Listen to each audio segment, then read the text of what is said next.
Welcome to our channel. তো তোমরা সবাই কেমন আছো? আশা করি তোমরা সবাই খুব ভালো আছো।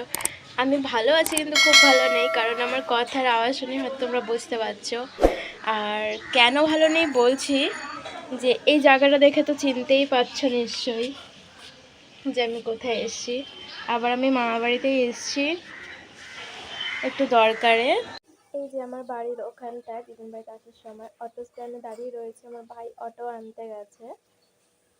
এখানে মা আর আমি দাঁড়িয়ে রয়েছি। ভাই একদম আমাদের বাজারে যে অটো স্ট্যান্ড, ওখান থেকে অটো আনতে গেছে। আর এই যে আমরা চলে এসেছি স্টেশনে, কাঁচরাপাড়া স্টেশনে।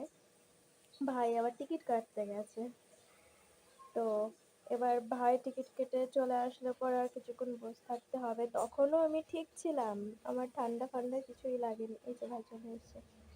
তো আমার ঠান্ডাটা কখন লেগেছে তোমাদেরকে সেটাও দেখাবো। আর দেখো এত ভিড় ট্রেন, আমি বসারও জায়গা পাইনি। আমাদের যে লাগেজগুলো ছিল গেটের সামনে, সেই লাগেজটা রেখেছিলাম, ওই লাগেজের ওপর আমি বসেছি। দেখো এত ভিড়, মানে মানুষের দাঁড়াবারও জায়গা নেই, কত হিজিবিজি করে দাঁড়িয়েছে দেখো।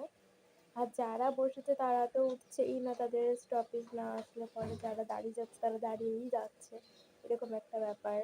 আর যে আমরা লেডিসে উঠেছি, যার জন্য ভাই একদম গেটের সামনে দাঁড়িয়েছে। আর এই যে আমরা বেরিয়েছিলাম দেখো দিনের বেলা, আর এখানে পৌঁছতে পৌঁছতে সন্ধে হয়ে গেছে। এই জায়গাটাতেই আমার ঠান্ডা লেগে গেছে। এটা এখন দমদম স্টেশনটা ছাড়লো, আর আমরা নামবো বিধাননগরে।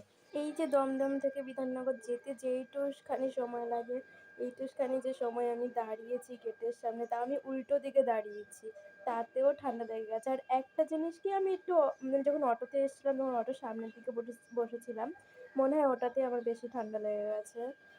আমি বুঝতে পারিনি যে এতটা ঠান্ডা লেগে যাবে। বিশ্বাস করো, আমার ভীষণ কষ্ট হচ্ছে কথা বলতে, যার জন্য আমি কালকে রাত্রিবেলা কন্টিনিউ ব্লগটা আমি করতেও পারিনি। আজকে আবার আমি সকালবেলা ভিডিওটা অন করে তারপর আবার শেষ করলাম।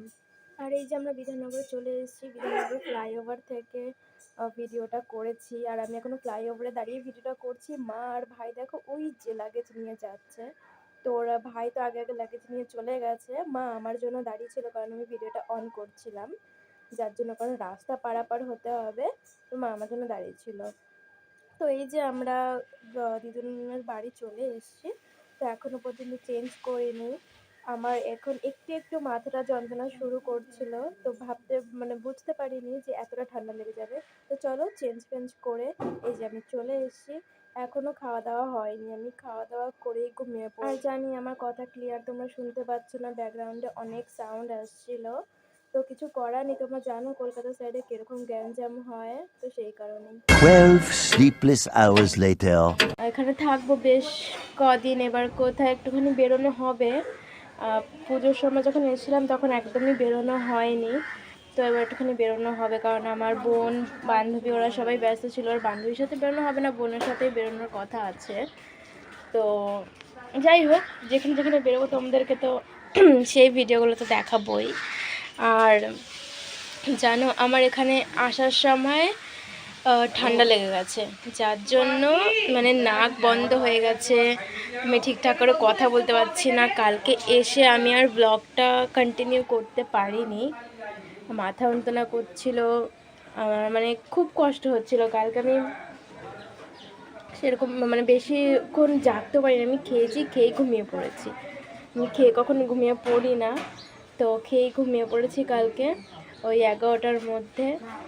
আর এতক্ষণ ধরে আমি ব্ল্যাঙ্কেটের নিচেই শুয়েছিলাম, শরীরটা এতটা খারাপ লাগছিল। ঘুম থেকে উঠেছি, উঠে ফ্রেশ হয়ে আবার শুয়ে পড়েছি। আমার চুলের অবস্থা তো কীরকম পাগলি লাগছে না, চুল আমি কিছুই আছড়াই না, আমার শরীরটা একদম ভালো লাগছে না।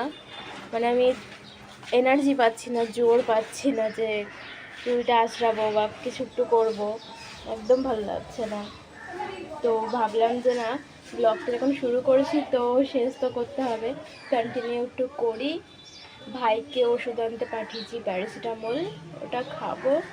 খাওয়া দাওয়ার পরে দেখি একটু যদি ঠিক হয়। এই আমার এই ঠান্ডার জন্য নাক ঠাক তো বন্ধ হয়েই রয়েছে, কথাটা শুনে বুঝতে পারছো। আর এই ঘাড়, তারপরে পা না একটু একটু ব্যথা করছে। তো আমার আর দিদুন তো কাজে গেছে, দিদুন একটা কারখানায় কাজ করে, আর মা রান্না করছে। তো চলো দেখাই। এই যে আমি যখন কিচেনে আসছিলাম তখন মা আমার পাশ থেকেই ব্যালকনির দিকে আবার চলে গেছিলো, যার জন্য কিচেনে এখন মাকে দেখা যাচ্ছে না। তো মা এখানে মাছটা বসিয়ে ভাজা বসিয়ে তো গেছে একটুখানি। আর এই যে দেখো আমার ভাই চলে এসে ওষুধ নিয়ে আমার জন্য প্যারাসিটামল, যেখানে 5টা প্যারাসিটামল নিয়ে এসছে, ওটা আমি খাওয়া দাওয়ার পরে খাবো, দেখি কতটা কি ঠিক হয়। আর ওই যে মা ওখানে ব্যালকনিতে দাঁড়িয়ে রয়েছে। আর ব্যাকগ্রাউন্ডের সাউন্ডগুলো খেয়াল করছো কত রকম। আমি জানি না ব্লগটা কত দূর কী করতে পারবো, কারণ আমার শরীরটা এতটাই খারাপ লাগছে, আমার কপালটা আরও গরম হয়ে যাচ্ছে অবশ্যই। আমি এবার গিয়ে একটুখানি কম্বলের তলায় ঢুকবো, আমি আর পারছি না, আমার ভালোই লাগছে না শরীরটা, চোখ দুটো বন্ধ হয়ে আসছে। তো চলো গাইজ এবার একটুখানি ঘরের ভেতরে যাওয়া যাক, আমি আর এখানে কন্টিনিউ দাঁড়িয়ে থাকতে পারছি না। তো আবার যখন বেরোবো ঘুরতে তখন আবার তোমাদের সাথে দেখা হবে, আজকে তো আর বেরোবো না। আমাদের সোমবার দিন বেরোনোর কথা আছে, আর সোমবার দিনই কেন বেরোবো, আমি অসুস্থ আছি, সোমবার দিন যে ঠিক হয়ে যাব এর কোনো মানে নেই, কালকেও ঠিক হয়ে যেতে পারি। তো কিন্তু সোমবার দিনই বেরোবো, সে ঠিক হয়েছে না ঠিক হয়ে কি সোমবার দিনই বেরোবো, কেন বেরোবো, কোথায় যাব, সে সমস্ত আপডেট তোমাদেরকে দেবো। তো গাইজ ভিডিওটা আর আমি কন্টিনিউ করতে পারছি না, ভিডিওটা আমি এখানেই শেষ করব। শরীরটা খুবই খারাপ লাগছে, দেখো আমি কম্বলের তলায় এসে শুয়ে পড়েছি। তো দেখা হচ্ছে আবার নেক্সট একটা ভিডিওতে, ততক্ষণের জন্য টাটা বাই বাই।